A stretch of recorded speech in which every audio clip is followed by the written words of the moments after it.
get this rolling. I mean, what do you know, why not just, you know, your role is frequently not as a lobbyist, but why not just register as a lobbyist for, you said you had 42 clients or however many? About 40 plus. Well, I turn the question around and say why. I mean,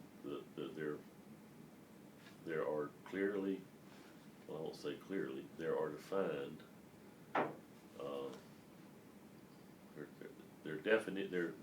there are specific definitions of what lobbying is. At the local level, state level, and federal level. And that's what you're expected to comply. And we have been doing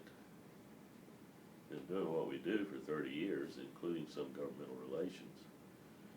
And we've been following the law on those clients that involve government relations.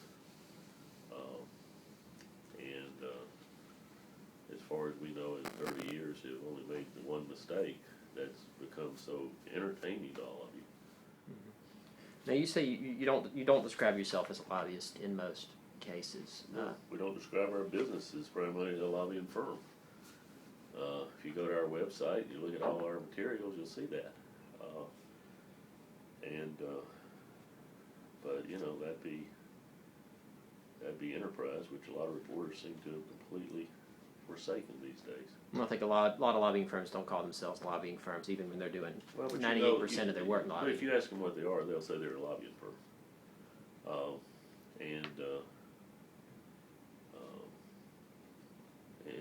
And there's nothing wrong with being a lobbying firm. It's just not what we are primarily. But I don't want to be defensive about that, or even, I mean, that's been a well-known fact in this town for 30 years again, and suddenly it's just become curious to some of you.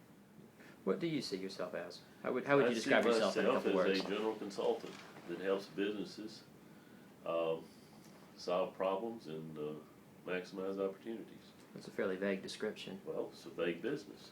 But if you're a business and you've got a problem, and you come here, we'll sit down with you, we'll strategically help you figure out how to solve it. When I started the business, I said to friends of mine and to my first clients that if I could that if I could put exactly the sign I wanted to on the door, it'd say problem solver, crisis manager. And that's what we do in large part.